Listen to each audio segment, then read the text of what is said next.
Selamat listener dari lantai 3 Gedung Tribun Timur Makassar. Apa kabar Anda siang hari ini? Kembali saya Mirza Arianti akan bersama Anda kurang lebih 1 jam ke depan ya. Kita akan menghadirkan satu topik yang akan kita diskusikan di siang hari ini. Ya, dan kembali di talk show program kemitraan DPRD bersama masyarakat, dan untuk hari ini kita membahas anggaran pendapatan dan belanja daerah APBD 2020. Dan untuk hari ini kita akan ngobrol, kita akan berbincang bersama Bapak Mario David, anggota DPRD Kota Makassar. Seperti listener, anggaran pendapatan dan belanja daerah APBD 2020. Setiap rupiah uang negara yang kita kelola melalui APBD ini harus benar-benar digunakan secara efektif, efisien, dan akuntabel untuk kemaslahatan masyarakat. Baik, untuk siang hari ini sekali lagi saya sudah bersama dengan Bapak Mario David, anggota DPRD Kota Makassar. Kita sapa dulu. Selamat siang Pak Mario. Selamat siang, Assalamualaikum warahmatullahi wabarakatuh. Semua listener, Assalamualaikum. Kok pada ketawa sih sebenarnya? Bahagia lah saya hadir di studio ya. Thank you Pak Mario. Akhirnya tadi ya bisa ketemu ya dengan Pak Mario. Kalau sebelum sebelumnya kita dengerin suaranya aja gitu ya. Oh, iya. Akhirnya penasaran ya. Akhirnya terjawab sudah gitu. Iya. Baik. Suaranya sama dengan face-nya. Wow. Suaranya sama dengan face-nya. Cakep atau apa nih? Cakep. Suaranya cakep. Baik, untuk hari ini kita seperti yang saya informasikan, talk show program kemitraan DPRD bersama masyarakat dengan tema anggaran pendapatan dan belanja daerah APBD 2020 ya. Iya. Tentunya kita akan mengetahui bagaimana proses tahapan penyusunannya, kemudian untuk proyek strategis apa saja yang masih dilanjutkan Pak untuk 2020. Kita akan ngobrol juga bersama Pak Mario. Baik, untuk Anda juga silakan Anda yang ingin berinteraksi bersama kami di siang hari ini. Untuk line telepon di 833-225, kemudian untuk line SMS atau WhatsApp di 0811-461011. Baik, langsung saja saya bersama dengan Pak Mario.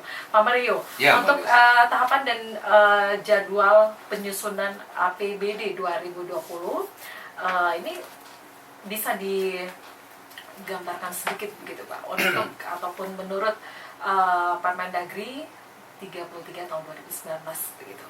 Iya, sebenarnya membahas anggaran pendapatan belanja daerah itu prosesnya panjang. Ya, prosesnya panjang sesuai pedoman yang tadi Mbak Mirza bilang, Permendagri 33 tahun 2019 diawali itu dengan hasil musrenbang dan reses kan. Jadi kita di pemerintahan itu mengenal 2 jalur penyerapan aspirasi dalam rangka pembangunan kan. Musrenbang ini dilakukan oleh RT RW kita sampai kelurahan, kecamatan hingga di kota oleh SKPD yang namanya Bapeda. Nah, yang satu lagi sesuai Undang-Undang 23 tahun 2014 tentang pemerintahan itu diatur resesnya anggota DPR. Anggota DPR dalam setahun itu ada 3 kali turun ke lapangan, ke masyarakat, tengah-tengah masyarakat, menyerap aspirasi. Apa yang menjadi keluhan, apa yang menjadi aspirasi, apa yang masyarakat inginkan dalam pembangunan. Ya, jadi kita serap dan kemudian kita combine nanti.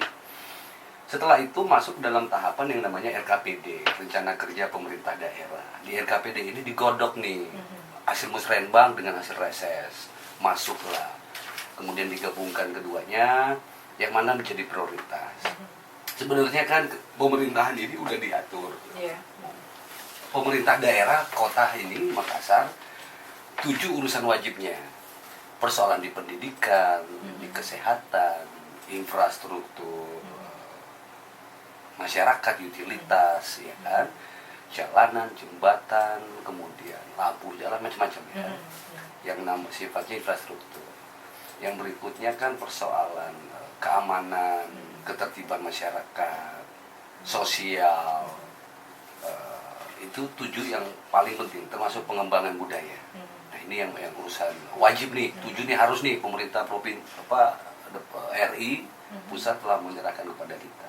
Selebihnya urusan-urusan yang pilihan, konkuren itu urusan yang diberikan oleh pemerintah pusat, diperbantukan ke daerah. Sebenarnya untuk membuat skala prioritasnya udah jelas kan, 7 itu yang utama. Nah dari 7 itu di RKPD dibuat diprioritaskan kan disusun.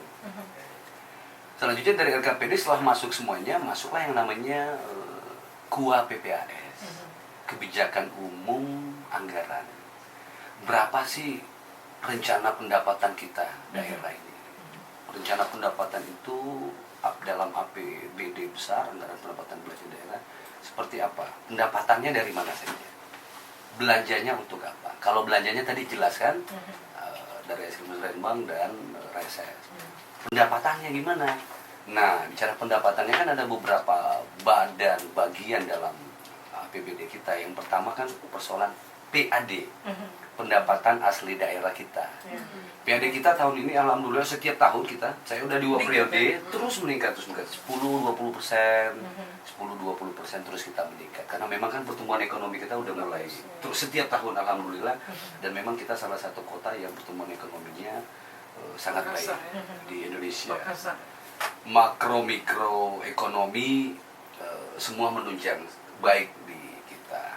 Ya alhamdulillah, jadi kita selalu setiap tahun naik. PAD ini itu diambil dari kurang lebih 13 item pendapatan asli daerah. Dari pajak gitu kan. Pajaknya Di antaranya pajak restoran, hiburan, ya kan. PBB, bayar PBB kan. Kemudian BPHTB. Nah, dua ini yang paling gede nih, BPHTB dengan PBB. Kemudian restoran, hiburan, termasuk smart kayaknya udah dipajak kali ya. tetap. Kemudian pajak air bawah tanah, Itu juga termasuk itu. pajak listrik, ya kan, pajak apalagi macam-macam. Nah, selain pajak ini ada lagi yang namanya retribusi. Retribusi ini yaitu tadi retribusi dari kebersihan. Restoran gitu Pak? Untuk Enggak, kalau restoran itu tadi pajak. Pajak ya. Termasuk pajak parkir. Oh, gitu Pajak ya. parkir itu sisi pajak ya. Dari sisi retribusi ada lagi, retribusi itu retribusi Parkir. Bukan retribusi sampah, Oh, iya. retribusi IMB, retribusi. Jadi ada dua jenis tuh, pajak dan retribusi. Retribusi banyak, ada retribusi jasa usaha, jasa umum yang dikelola oleh kurang lebih 11 hingga 12 SKPD kita, OPD kita, organisasi dinas-dinas lah ya. Gitu. Nah, itu satu badan dari pendapatan. Pendapatan lain adalah dana perimbangan dari pemerintah pusat. Apa itu dana perimbangan? Kalau dikenali namanya DAU, dana alokasi umum. Nah, dana alokasi umum ini ada gaji pegawai di dalam. Kan pegawai kita harus digaji kan. Dana alokasi umum dari pemerintah pusat. Makan minum. Ya, dari Konsumsi. situ Konsumsi ya. Ya. Iya. Dana alokasi umum, ada lagi dana alokasi khusus. Ya. Dana alokasi khusus, dana DAK, baik fisik maupun non fisik. Ada lagi dana insentif daerah. Insentif daerah ini biasanya kita dikasih kalau ada prestasi-prestasi kita, prestasi di bidang pengelolaan keuangan yang baik, dan macam-macam lah ya. Kemudian dana kelurahan, yang terbaru ada dana kelurahan dari pemerintah pusat. Oh, ada Pak? Ada, kan iya, dulu iya, ada iya. dana desa. Dana desa, Kita iya, kita kelurahan. setelah itu 4 tahun baru dana kelurahan. Sudah ini. turun? Udah mulai dari tahun yang lalu. Oh iya. Tapi memang aplikasinya di eksekusinya di lapangan tahun lalu belum maksimal karena juknisnya telat turunnya. Kemudian ya, di setiap kelurahan kita sekarang ini belum punya PPK namanya. Pimpro lah kalau model-model dulu ya namanya. Pimpronya menangani itu belum ada. Jadi memang sementara digodok lah semua. Itu dana perimbangan kan, jadi PAD perimbangan. Nah, seperti itu. Ada pula banyak pendapatan dari pengelolaan kekayaan daerah kita, dari dividen-dividen perusahaan. Itu semua menjadi ini ya. Masuk dalam item pendapatan ya. kita. 2020 alhamdulillah puji Tuhan APBD kita 4 triliun 1,2 sekian miliar. Jadi 4 triliun lebih. Bayangkan begitu kalau 4 triliun, kalau kita beli ini kopi berapa gelas ya. Beli kapas berapa galon gitu ya, berapa kontainer itu bisa dibeli gitu kan. Nah, 4,1 dan itu tadi 1,7 PAD tadi, PAD asli. PAD asli berapa? 1,7 triliun. Ya, Iya. 1,7 triliun. Sisanya berapa itu mah 4,1 kurang 1,7 2, sekian tuh dari perimbangan dari dana pusat. Ada juga bantuan provinsi loh. Pemerintah provinsi juga ngasih kita kan. Itu antara lain hasil bagi pajaknya kendaraan bermotor. Kan kita dipajak nih setiap tahun. Nah, itu provinsi yang punya kewenangan sebenarnya, tapi dia bagi hasilnya ke kita. Ke tiap-tiap daerah itu? Iya, setiap daerah.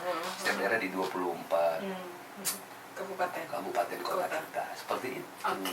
Pak Mario, ini kalau semuanya tadi ya diinformasikan secara gamblang gitu ya, dari sisi pendapatan, kemudian dari belanja itu apa saja ya, ini sudah dialokasikan gitu ya. Oke, Pak, untuk struktur pengguna anggaran terbesar di APBD 2020 di RAPBD 2020. Bukan RAPBD lagi, sudah udah APBD. Karena kan RAPBD sebelum sementara dirancang. Sekarang udah kita ketuk palu ya, kita udah ketuk palu hari ini, udah ketuk palu. Kemarin alhamdulillah sesuai Permendagri tadi, taat asas kita, taat waktu supaya dapat tadi itu bonus DID dari pemerintah provinsi kan. Nah, yang terbesar adalah infrastruktur sekarang. Kurang lebih hampir 670 miliar sekian. Kemudian kesehatan. Dulu kesehatan yang primadona sebenarnya. Karena sekarang ini 250 miliar sekian lebih dialihkan ke PU. Karena di PU, di Dinas Kesehatan ini tidak ada bidang yang menangani sarana pembangunan fisik gitu loh.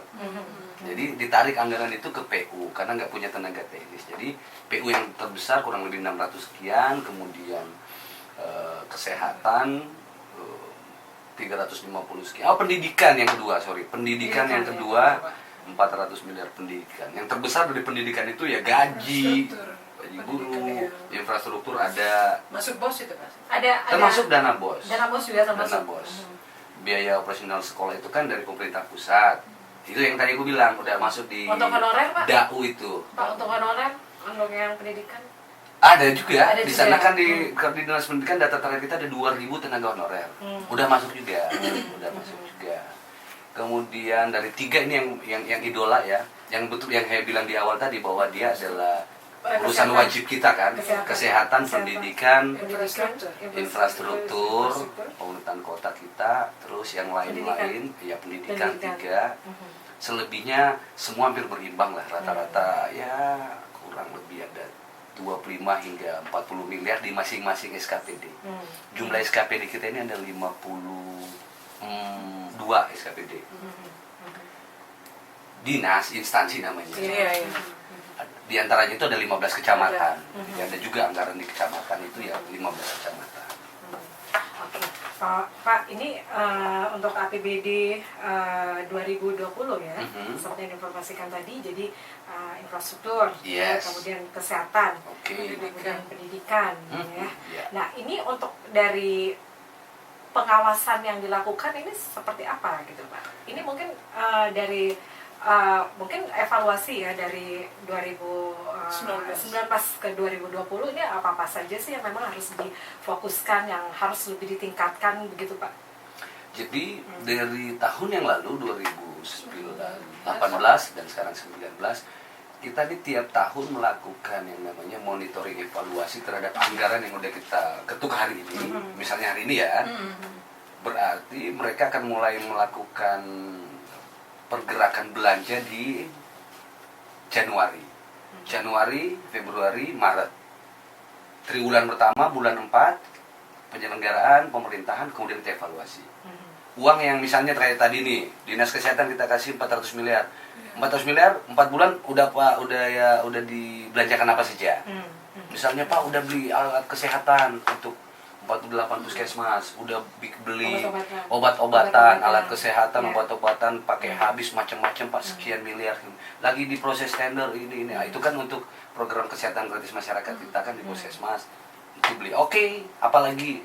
Nah, memang selama kurang lebih 5 tahun saya jadi anggota DPR di periode pertama, memang selalu di awal triwulan awal itu memang konsolidasi anggaran itu dengan pemerintah provinsi dan pusat berjalan lambat. Di triwulan pertama itu biasanya ya pencapaian masih 5%, 7%. Kendalanya? itu tadi supervisi dan fasilitasi kepada pemerintah pusat. Kan tadi udah udah kita ketuk palu kan, itu disinkronkan datanya nih. Iya. Kemudian dicocokkan rekeningnya ini. Belanja kertas itu rekeningnya apa, makan minum rekeningnya apa, beli kopi itu apa.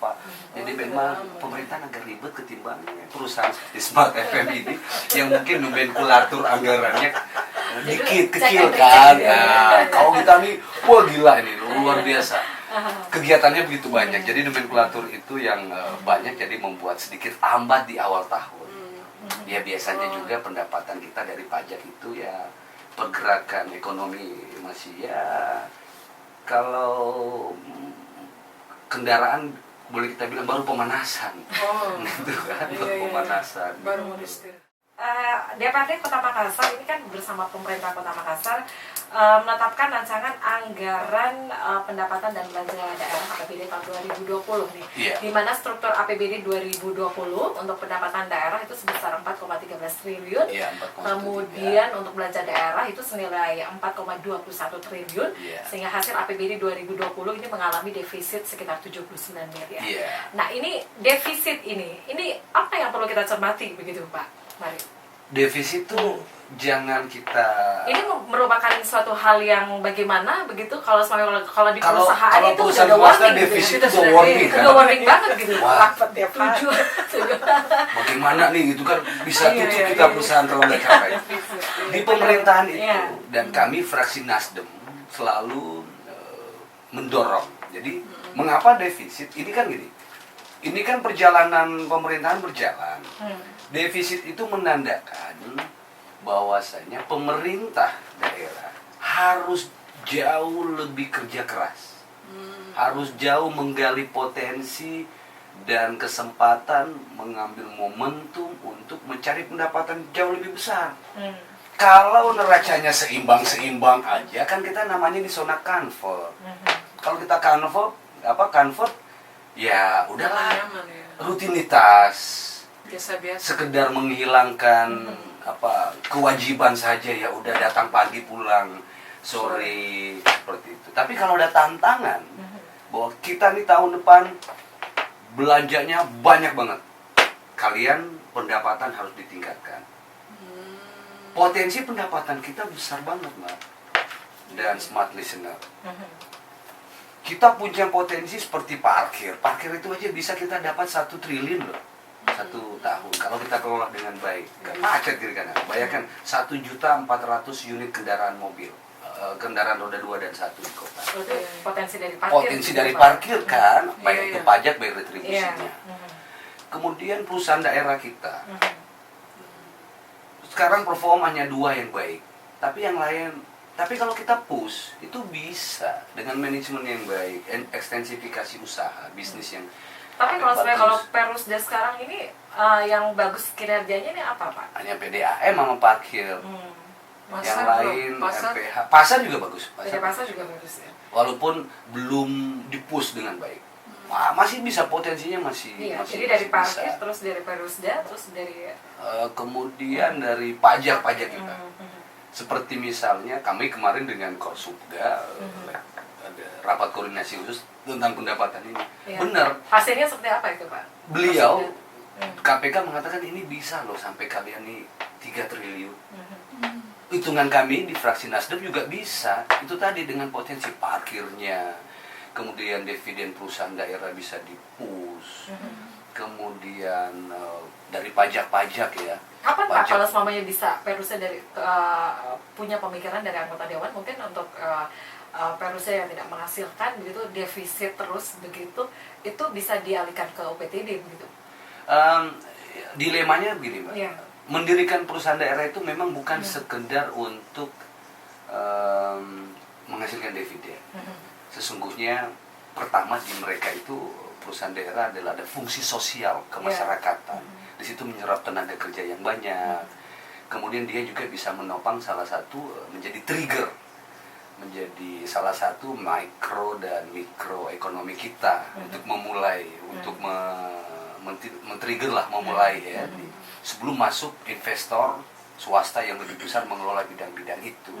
Lagian juga kalau di Pusda itu yang menangani persoalan hidup banyak orang, masyarakat kita. Yang swasta boleh deh, bidang lain boleh diambil swasta lebih dominan, tapi kalau yang ini karena misalnya seperti air minum kan, ini menguasai hajat hidup banyak kita. RPH misalnya, ini soal pangan, daging dan gizi kita. RPH juga masuk gitu kan? Masuk, RPH juga Terus masuk. ya. Perparkiran. Nah, ini parkiran bisa kita bisnisin deh nanti ke depan. Memang kita lagi rencana tahun depan ini dalam rangka PUS tadi untuk dividen itu, kami akan mendorong beberapa bentuk perusahaan kita berubah. Jadi perusahaan daerah menjadi perusahaan perseroda, perusahaan persero terbatas daerah.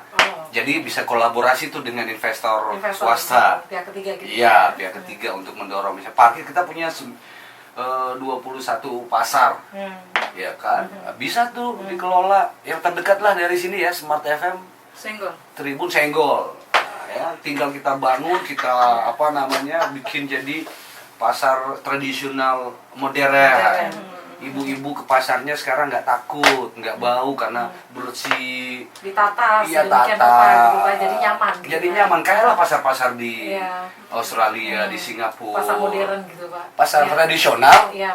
yang modern. Nah. Nggak banyak lalatnya, nggak banyak cairannya, ya kan. Iya. Lebih nyaman. Kita bapak-bapak juga senang ke Pasar. pasar, Sekalian juga bisa nongkrong gitu Pak ya. nongkrong, ya.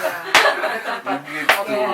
Jadi defisitnya anggaran itu jangan kita ketakutan. Justru itu bagus untuk mempushnya. Jadi motivasi gitu. Jadi motivasi untuk kita kejar itu dengan push pendapatan kita. Memang kan nanti ada satu kesempatan di bulan 89 nanti ada anggaran perubahan namanya. Iya. Ya, Ada itu gimana? momen perubahan. Nah, di situ kan nanti kita bisa lihat. 9 itu ya. Ya, bulan 9 10 nanti kita lihat perubahan. Ternyata dari indikator kita, oh, ini kemungkinan besar nggak tercapai. Boleh aja kita lakukan penyesuaian. Evaluasi gitu. ya. Evaluasi. Evaluasi dilakukan Pak. Iya, evaluasi dilakukan bahwa ternyata optimisme kita di awal tahun tidak sesuai dengan harapan karena misalnya pertumbuhan ekonomi kita yang tadinya kita target 9%, mungkin karena efek global ekonomik yang perang dagang Cina atau turunnya ada persoalan internasional mengakibatkan berpengaruh dengan pertumbuhan ekonomi nasional dan Makassar khususnya. Tapi jarang terjadi ya. Biar mereka selalu ricu, kita enggak kok. Makassar selalu kuat fondasi ekonominya kan. Nah, kalaupun ini bisa kita rubah di situ. Kita rubah. Jadi defisit juga kalau kita bisa rubah, kita sesuaikan, kan satu yang harus kita lakukan. Bagaimana melakukan efisiensi di dalam belanja. Tidak melebihi begitu Pak. Iya, Benar. kan tadi minusnya 79 kan defisitnya. 79 Kita bisa lakukan efisiensi nanti. Belanjanya dikurangin yang mana? Perjalanan dinas kepala dinas kurangin. Di operasional. Perjalanan dinas wali kota Makassar kita kurangin. Iya, perjalanan pejabat kita kurangin. Perjalanan dinas anggota DPR kita kurangin. Beli macam makan minum nggak usah di hotel, di mana kek gitu kan. Kita lakukan penyesuaian. Itu ada momentumnya nanti di perubahan anggaran. Oke, itu nanti akan dibahas khusus gitu. Iya, ada momen khususnya lagi. Pamarnya nggak boleh jalan-jalan.